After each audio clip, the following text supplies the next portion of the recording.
Chennai Chepauk stadium వేదికగా జరిగిన IPL 2024 final మ్యాచ్లో కేకేఆర్ టీం ఘన విజయం సాధించింది. అసలు ఎంత పెద్ద విజయం అంటే ఈ మ్యాచ్లో ఎస్ఆర్హెచ్ టీంను కంప్లీట్లీ ఒక గల్లీ టీంలా మార్చేశారు. ఇన్ఫాక్ట్ ఐపీఎల్ ఫైనల్స్ హిస్టరీలో ఎస్ఆర్హెచ్ టీం ఈరోజు వరస్ట్ పెర్ఫార్మెన్స్ ఇచ్చింది. సో నాకైతే ఎక్కడ కూడా ఫైనల్ మ్యాచ్ చూసానన్న ఫీలింగ్ కలగలేదు. నిజంగా చాలా అంటే చాలా వన్ సైడెడ్గా చప్పగా సాగింది మ్యాచ్. ఎన్నో అంచనాలతో బరిలో దిగిన ఎస్ఆర్హెచ్ టీం కేకేఆర్ టీంకు మినిమం పోటీ కూడా ఇవ్వలేకపోయింది. మెయిన్లీ ఆడది 287 రన్స్ లాంటి ఒక పెద్ద స్కోర్ కొట్టిన ఒక టీం ఇలా పెర్ఫామ్ చేయడం నిజంగా చాలా డిసప్పాయింట్ చేసే విషయం. సో నిజంగా ఎస్ఆర్హెచ్ టీంకి అయితే ఈ మ్యాచ్ ఒక బిగ్గెస్ట్ నైట్ మేర్ అని చెప్పుకోవచ్చు. దీన్ని ఎంత త్వరగా మర్చిపోతే అంత బెటర్. అఫ్కోర్స్ వాళ్ళు అయితే ఈ సీజన్లో చాలా బాగా పెర్ఫామ్ చేశారు. క్వాలిఫైర్ 2 వరకు అదిరిపోయింది. బట్ ఈ ఫైనల్ మ్యాచ్లోనే చాలా దారుణంగా ఓడిపోయారు. సో కేకేఆర్ టీం అయితే క్వాలిఫైర్ 1లో ఎస్ఆర్హెచ్ టీంని ఎంత ఘోరంగా ఓడించిందో ఈ ఫైనల్ మ్యాచ్లో అంతకంటే ఎక్కువ ఘోరంగా ఓడించింది. మెయిన్లీ క్వాలిఫైర్ 1కి ఒక సీక్వెల్ తీస్తే ఎలా ఉంటుందో సేమ్ అలానే ఫైనల్ మ్యాచ్ సాగింది. ఎస్ఆర్హెచ్ టీం ముందు బ్యాటింగ్ చేయడం, తక్కువ స్కోర్ కొట్టడం అండ్ దెన్ కోల్కతా టీం ఈజీగా టార్గెట్ని చేసి చేయడం, మళ్ళీ ఇదే జరిగింది. వాళ్ళు ఫస్ట్ బ్యాటింగ్ చేసి 18.3 ఓవర్స్లో 113 పరుగులు మాత్రమే చేసి ఆల్అౌట్ అయిపోయారు. సో గత 16 ఏళ్ళగా ఒక ఐపీఎల్ ఫైనల్ మ్యాచ్లో ఏ టీం కూడా ఇంత చిన్న స్కోర్ కొట్టలేదు. But the first time SRH వాళ్ళు వరస్ట్ రికార్డును తమ పేరు మీద రాసుకున్నారు. మోస్ట్ ఇంపార్టెంట్లో ఒక టీం ఐపీఎల్ ఫైనల్ మ్యాచ్లో ఆల్అౌట్ అవ్వడం ఇదే first time. So SRH batting అయితే ఈ మ్యాచ్లో కంప్లీట్లీ ప్యాకమేళలా కూలిపోయింది. అసలు ఏ ప్లేయర్ కూడా రెస్పాన్సిబిలిటీ తీసుకుని ఇన్నింగ్స్ని గైడ్ చేయలేకపోయారు. ఇన్ఫాక్ట్ చివరిలో ప్యాట్ కమిన్స్ ఒక మంచి క్యామ్ ఇన్నింగ్స్ ఆడాడు కాబట్టి 100 పరుగుల స్కోర్ అయినా వచ్చింది. లేకపోతే ఖచ్చితంగా 100లోపు ఆల్అౌట్ అయిపోయి ఉండేవారు. ఎనివే కేకేఆర్ టీం చూసుకుంటే ఇప్పుడు థర్డ్ టైం టైటిల్ గెలుచుకున్నారు. వాళ్ళు 2012 మరియు 2014 గతంలో 2 సీజన్స్లో కప్పు గెలుచుకున్నారు. బట్ ఇప్పుడు మళ్ళీ 10 ఏళ్ల తర్వాత మూడోసారి టైటిల్ను ముద్దాడారు. సో ఇప్పుడైతే కేకేఆర్ టీం సిఎస్కే మరి ఎంఐ టీంలకు కాస్త క్లోజ్గా వచ్చింది. గతంలో చూసుకుంటే 2 టీంలకు మరి కేకేఆర్కు మధ్య 3 ట్రోఫీస్ డిఫరెన్స్ ఉండేది. కానీ ఇప్పుడైతే కొంతవరకు తగ్గింది. మెయిన్లీ సీజన్లో కేకేఆర్ టీం అదర్ టీమ్స్ను చాలా డామినేట్ చేసి కప్పు గెలిచారు. ఎస్పెషల్గా తారు మ్యాచ్లో చూసుకుంటే వాళ్ళ bowlers over the moon mind blowing performance ఇచ్చారు. ఈ ఫైనల్ మ్యాచ్లో అయితే మొత్తానికి రప్పాడించేశారు. అసలు ఒక్క బౌలర్కి కూడా పేరు పెట్టడానికి లేదు. వచ్చిన ప్రతి బౌలర్ కూడా అద్భుతంగా బౌలింగ్ చేయడం, వికెట్లు తీయడం. సో కేకేఆర్ బౌలర్స్ అయితే వరుసగా 2 మ్యాచ్లు ఎస్ఆర్హెచ్ బ్యాట్స్మెన్ చాలా బాగా కట్టడి చేశారు. Mainly the big man Mitchell Starc అతను లీగ్ స్టేజ్లో ఒకలాగా ఆడితే ఈ ఫైనల్ మ్యాచ్లో మాత్రం మరోలా ఆడాడు. మరి ముఖ్యంగా అతను వేసిన ఫస్ట్ ఓవర్ కేకేఆర్ టీంకి బాగా గేమ్ను సెటప్ చేసింది. సో ఈ మ్యాచ్లో అయితే ఎస్ఆర్హెచ్ కెప్టెన్ టాస్ గెలిచి ముందుగా బ్యాటింగ్ తీసుకున్నాడు. అండ్ ఇదైతే కొంతవరకు అగ్రిబుల్ డిసిషనే. ఎందుకంటే లాస్ట్ మ్యాచ్లో ఎస్ఆర్హెచ్ ముందు బ్యాటింగే చేసి గెలిచారు. పైగా ఈ మ్యాచ్ కూడా క్లియర్గా అలాంటి డ్యూ ఫ్యాక్టర్ లేదు. ఈవెన్ కేకేఆర్ బ్యాటింగ్ చేసినప్పుడు కూడా చూసాం, క్లియర్గా డ్యూ ఫ్యాక్టర్ ఎక్కడ కూడా కనిపించలేదు. So obviously Pat Cummins last మ్యాచ్లో చేసింది ఇక్కడ రిపీట్ చేయాలనుకున్నాడు. బట్ కేకేఆర్ టీంకి మాత్రం అదర్ ప్లాన్స్ ఉన్నాయి. ఇన్ఫాక్ట్ వాళ్ళ కెప్టెన్ టాస్ గెలిస్తే ముందుగా ఫీల్డింగ్ తీసుకునేవాడిని అని చెప్పాడు. సో నీ టీంలో అయితే చాలా వరకు క్లియర్ మైండ్ సెట్తో కనిపించాయి. అండ్ ఆల్సో 2 జట్ల ప్లేయింగ్ లెవెల్లో కూడా పెద్దగా మార్పులు ఏమీ జరగలేదు. బట్ ఎనివే గేమ్ విషయానికి వస్తే మాత్రం ఎస్ఆర్హెచ్ టీం ముందు బ్యాటింగ్ తీసుకున్నప్పటికీ వాళ్ళ ఓపెనర్స్ మరోసారి ఘోరంగా ఫెయిల్ అయ్యారు. మెయిన్లీ ప్లే ఆఫ్ మ్యాచెస్లో ఎస్ఆర్హెచ్ టీం బాల్తో పడిపోవడానికి మెయిన్ రీజన్ వాళ్ళ ఓపెనర్స్ యొక్క ఫెయిల్యూర్. గత 3 మ్యాచ్ల్లో చూసుకుంటే ఒక్క మంచి ఓపెనింగ్ పార్ట్నర్షిప్ కూడా లేదు. క్వాలిఫైర్ 1లో కేకేఆర్ మీద 0 రన్స్ పార్ట్నర్షిప్. సెకండ్ క్వాలిఫైర్ మ్యాచ్లో ఆర్ఆర్ టీం అయితే 13 పరుగులు యాడ్ చేశారు. ఇప్పుడు ఈ మ్యాచ్లో చూసుకుంటే కేవలం 2 రన్స్ మాత్రమే యాడ్ చేశారు. మోస్ట్ ఇంపార్టెంట్లీ వరుసగా 3వ ఫస్ట్ ఓవర్లో వికెట్ కోల్పోయారు. సో మిచెల్ స్టార్క్ అయితే నిజంగా మైండ్ బ్లోయింగ్ బౌలింగ్ చేశాడు. అసలు ఫస్ట్ ఓవర్లో బాల్ ఎలా స్వింగ్ అయిందంటే అసలు అభిషేక్ శర్మ దగ్గర ఆన్సరే లేకుండా పోయింది. మెయిన్లో అతను అవుట్ అయిన బాల్ ఏ బౌలర్కైనా సరే ఒక డ్రీమ్ డెలివరీ. ఎందుకంటే ఆ బాల్ లెగ్ స్టంప్ లైన్లో పిచ్ అయ్యి ఆఫ్ స్టంప్ని కొట్టింది. సో అలాంటి రిప్పర్స్ ఎప్పుడో కానీ రేర్గా ప్రొడ్యూస్ కావు. మీరు ఇలాంటి హై ప్రెజర్ ఉండే నాకౌట్ మ్యాచెస్లో అలాంటి బాల్ ప్రొడ్యూస్ చేయడం అంటే నిజంగా మిచెల్ స్టార్క్ హ్యాట్స్ ఆఫ్ చెప్పి తీరాలి. సో స్టార్క్ అయితే నిజంగా ఒక అద్భుతమైన బాల్ అభిషేక్ శర్మని క్లీన్ బౌల్ చేశాడు. అంటే నెక్స్ట్ ఓవర్లో చూసుకుంటే వైభవ్ అరోరా కూడా ఏమీ తక్కువ కాదు. అతను కూడా బాల్ బేవచ్చంగా స్వింగ్ చేశాడు. మెయిన్లీ హెడ్ వికెట్ పడగొట్టడానికి అతను వేసిన అవుట్ స్వింగర్ అయితే నిజంగా బ్రిలియంట్ బాల్. అసలు ఆ బాల్ ఆడలేక Travis Head completely open up అయిపోయాడు. సో ఫస్ట్ ఓవర్స్లో అయితే కేకేఆర్ బౌలర్స్ బేవచ్చంగా బాల్ని స్వింగ్ చేశారు. దీంతో ఎస్ఆర్హెచ్ ఓపెనర్స్ దగ్గర అసలు ఎలాంటి ఆన్సర్ లేకుండా పోయింది. ఈవెన్ ఆ తర్వాత చూసుకున్న కేకేఆర్ బౌలర్స్ ఎక్కడ కూడా ఎస్ఆర్హెచ్ టీంను కోలుకోనివ్వలేదు. మెయిన్లీ మంచి ఫామ్లో ఉన్న త్రిపాఠిని కూడా చాలా బాగా కంట్రోల్ చేశారు. ఇన్ఫాక్ట్ స్టార్టింగ్ పవర్ ప్లేలో చూసుకుంటే ఫస్ట్ 5 ఓవర్స్ ఇద్దరు బౌలర్సే కలిసి వేశారు. అండ్ ఈ 5 ఓవర్స్లో ఎస్ఆర్హెచ్ టీం కొట్టింది కేవలం 23 రన్స్ మాత్రమే.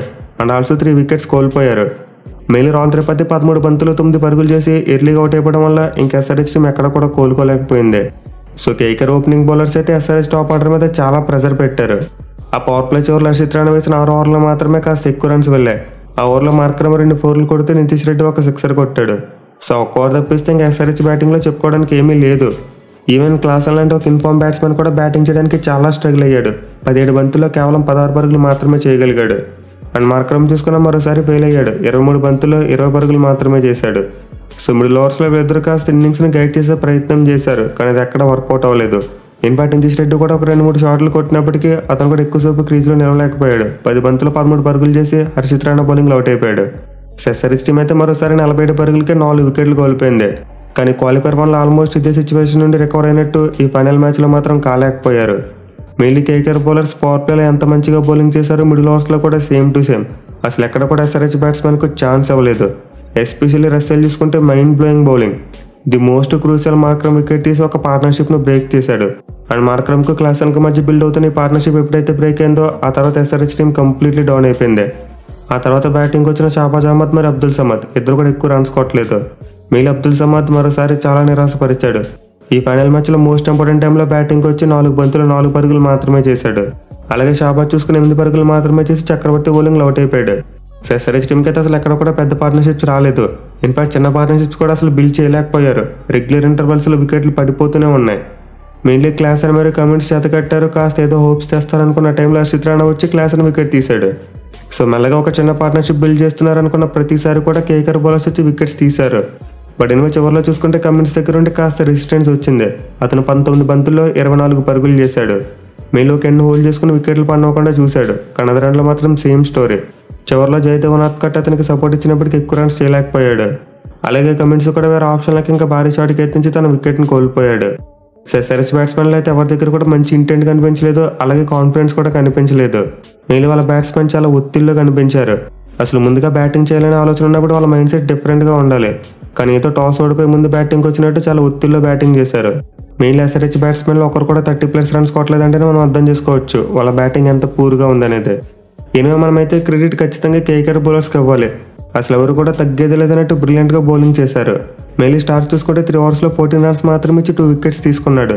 అండ్ ఇనిషియల్గా అతను వేసిన స్పెల్లే కేకేఆర్ టీంకు గేమ్ని బాగా సెట్ చేసిందే. అలాగే వైభవ్ అరోరా చూసుకుని 3 ఓవర్స్లో 24 రన్స్ ఇచ్చి 1 వికెట్ తీసుకున్నాడు. మెయిన్లీ పవర్ ప్లే అతను స్టార్క్తో కలిసి వేసిన బౌలింగ్ ఎస్ఆర్హెచ్ టీం అసలు ఎక్కడ కోలుకొనివ్వలేదు. ఇక హర్షిత్ రాణా చూసుకున్న మరోసారి ఎస్ఆర్హెచ్ టీం మీద తన ప్రతాపం చూపించాడు. క్వాలిఫైర్ 1లో ఎలా అయితే రిచ్ పై బౌలింగ్ చేశాడో ఇక్కడ కూడా సేమ్ టు సేమ్ 4 ఓవర్స్లో 24 రన్స్ మాత్రమే ఇచ్చి 2 వికెట్స్ తీసుకున్నాడు. ఎస్పెషల్లీ మ్యాచ్లో చూసుకుంటే అతను ఫస్ట్ ఓవర్లో చాలా రన్స్కి వెళ్ళాడు. బట్ ఆ తర్వాత అతను చేసిన కంబ్యాక్ మైండ్ బ్లోయింగ్. ఇన్ఫాక్ట్ ఒక మెయిడెన్ ఓవర్ కూడా వేశాడు. హర్షిత్ రాణా అయితే నిజంగా ఈ సీజన్లో కేకేఆర్ టీంకి ఒక బిగ్గెస్ట్ రెవల్యూషన్ అని చెప్పుకోవచ్చు. ఇక మిగతా బౌలర్స్ చూసుకుని అదర కొట్టేశారు. నరేన్ 4 ఓవర్స్లో 16 రన్స్ మాత్రమే ఇచ్చి 1 వికెట్ తీసుకున్నాడు. అలాగే చక్రవర్తి చూసుకున్న 2 ఓవర్స్లో 9 రన్స్ మాత్రమే ఇచ్చి 1 వికెట్ తీసుకున్నాడు. ఈవెన్ ఆల్రౌండర్ రస్సెల్ చూసుకున్న మరోసారి మైండ్ బ్లోయింగ్ బౌలింగ్. 2.3 ఓవర్స్లో 19 రన్స్ మాత్రమే ఇచ్చి 3 ఇంపార్టెంట్ వికెట్స్ తీసుకున్నాడు. ఎస్పెషల్లీ అతను మార్క్రమ్ వికెట్ తీయడం గేమ్గా biggest turning point.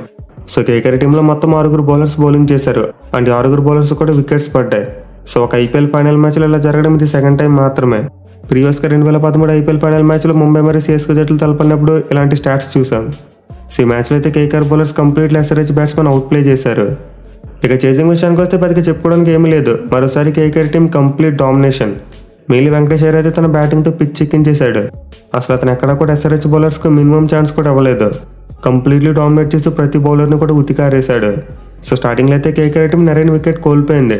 Cummins first బాల్కి 6 ఇచ్చినప్పటికీ ఆ తర్వాత వికెట్ తీశాడు. వాటి తర్వాత చూసుకుంటే గుర్బాజ్ మరియు వెంకయ్య మధ్య ఒక పెద్ద పార్ట్నర్షిప్ వచ్చింది. వాళ్ళిద్దరు కలిసి 2వ వికెట్ ఏకంగా 91 పరుగుల పార్ట్నర్షిప్ నెలకొల్పారు. అది కూడా in the matter of 7.3 overs. అంటే ఓవర్కి ఆల్మోస్ట్ 12 పరుగులు చెప్పును కొడుతూ వచ్చారు. సో గుర్బాజ్ అయితే ఒక ఎండ్లో యాంకర్ ఇన్నింగ్స్ ఆడితే మరి ఎండ్లో వెంకటేష్ అయ్యర్ ప్రతి బౌలర్ని కూడా ఉతికారేశాడు. మెయిన్ నటరాజన్ లాంటి ఒక ఇన్ఫామ్ బౌలర్ను కూడా అతను చాలా సమర్థవంతంగా ఫేస్ చేశాడు. అలాగే భూవి బౌలింగ్లో చూసుకుని ఒక ఓవర్లో చాలా గట్టిగా రన్స్ కొట్టాడు. సో వెంకయ్య అయితే ఈ మ్యాచ్లో కేవలం 26 బంతుల్లోనే 52 పరుగులు చేసి నాట్అవుట్గా నిలిచాడు. అండ్ అతను చూసుకుంటే ఇది ఐపీఎల్ ప్లే ఆఫ్స్లో వరుసగా 4వ హాఫ్ సెంచరీ. అతను 2021 ఐపీఎల్ ప్లే ఆఫ్స్లో 2 50s కొట్టాడు. అండ్ ఇప్పుడు 2024 ప్లే ఆఫ్స్లో చూసుకుంటే మళ్ళీ వరుసగా 2 50s కొట్టాడు. సో వెంకయ్య అయితే ప్లే ఆఫ్స్ మ్యాచెస్ అనేసరికి కంప్లీట్లో ఒక డిఫరెంట్ బీచ్లా బ్యాటింగ్ చేస్తున్నాడు. ఇన్ఫాక్ట్ ఇప్పుడు వరకు ఐపీఎల్ చరిత్రలో ఏ బ్యాట్స్మెన్ కూడా ప్లే ఆఫ్స్లో ఇలా వరుసగా 4 50s కొట్టలేదు. ఫర్ ది ఫస్ట్ టైం జరిగింది. ప్రీవియస్గా లిండెల్ సిమెన్స్ వరుసగా 3 ప్లే ఆఫ్ మ్యాచెస్లో 50s కొట్టాడు. అలాగే ఓవరాల్గా చూసుకున్న ఐపీఎల్ ప్లే ఆఫ్స్లో ఎక్కువ 50s కొట్టిన 2వ బ్యాట్స్మెన్గా వెంకయ్య రికార్డుని క్రియేట్ చేశాడు. ఫస్ట్ ప్లేస్లో సురేష్ రైనా 7 50s కొట్టి టాప్లో ఉన్నాడు. సో కేకేఆర్ టీం అయితే చాలా సునాయాసంగా టార్గెట్ను చేసింది. ఈవెన్ గుర్బాజ్ కూడా స్టార్టింగ్లో స్లోగా అయినప్పటికీ ఆ తర్వాత అతను కూడా పికప్ అయ్యాడు. కానీ అతని బ్యాడ్ లక్ ఏంటంటే బెజ్జార్బేల్ అవుట్ అయ్యాడు. రివ్యూ తీసుకున్నప్పటికీ ఆ పాయింట్ ఆఫ్ టైంలో అల్ట్రైజ్ మరియు బాల్ ట్రాకింగ్ 2 కూడా అవైలబుల్గా లేవంట. దీంతో ఆన్ ఫీల్డ్ ఎంపైర్ ఇచ్చిన కాల్ ఫైనల్ అయిపోయింది. సో వికెట్ పడ్డ టైంలో అల్ట్రైజ్ మరియు బాల్ ట్రాకింగ్ ఆఫ్లైన్ అయిపోయాయి. అంటే టెక్నికల్ ప్రాబ్లం వల్ల ఈ 2 అవైలబుల్గా లేవు. లేకపోతే గుర్బాజ్ మేబీ నాట్అవుట్గా ఉండేవాడు అండ్ కేకేఆర్ టీం ఒక్క వికెట్ మాత్రమే కోల్పి టార్గెట్ని చేసి ఉండేవారు. బట్ అయినా ఓవరాల్గా చూసుకుంటే కేకేఆర్ టీం అయితే మరో 57 బంతులు మిగిలి ఉండగానే టార్గెట్ని చేశారు. అండ్ ఐపీఎల్ ప్లే ఆఫ్ హిస్టరీలో చూసుకుంటే ఇది బిగ్గెస్ట్ విన్. ఇప్పటివరకు ఏ టీం కూడా ఐపీఎల్ ప్లే ఆఫ్ హిస్టరీలో ఇంత పెద్ద విక్టరీని కొట్టలేదు. అలాగే ఓవరాల్గా చూసుకున్న 100+ టార్గెట్ని చేస్తున్నప్పుడు ఇది joint second biggest victory. So KKR team అయితే బ్యాటింగ్లో కూడా కంప్లీట్లీ ఎస్ఆర్హెచ్ని డామినేట్ చేశారు. బట్ అయినా మనమైతే ఎస్ఆర్హెచ్ బౌలర్స్ని పెద్దగా అనవలసిన పని లేదు, ఎందుకంటే వాళ్ళకి డిపెండ్ చేసుకోవడానికి చాలా చిన్న స్కోర్ ఉంది. అదే ఒక 160 లేదా 170 బోర్డు మీద ఉంటే కేకేఆర్ బ్యాట్స్మెన్ ఇంత అగ్రెసివ్గా ఆడకపోదురు. కొంతవరకు జాగ్రత్తగా ఆడుండేవారు. కానీ టార్గెట్ మరీ చిన్నది ఉండడం వల్ల వాళ్ళైతే చాలా ఫ్రీగా బ్యాటింగ్ చేశారు. సో ఐపీఎల్ 2024 అయితే వేలో ముగుస్తుందని చెప్పి ఎవరు ఎక్స్పెక్ట్ చేయలేదు. ఒక హోరాహోరీ మ్యాచ్ ఉంటుంది, నెక్ టు నెక్ కాంపిటీషన్ ఉంటుందని ఎక్స్పెక్ట్ చేశాం. బట్ అన్ఎక్స్పెక్టెడ్లో ఒక 1-sided మ్యాచ్ చూసాం. మెయిన్ ఎస్ఆర్హెచ్ టీమ్ ఫైనల్ మ్యాచ్లో ఇంతలా బాగుండని అయిపోతుందని చెప్పి ఎవరు ఎక్స్పెక్ట్ చేయలేదు. So anyway, congratulations to KKR team. వీళ్ళైతే నిజంగా ఐపీఎల్ 2024లో అద్భుతంగా రాణించారు and well deserve to win this cup.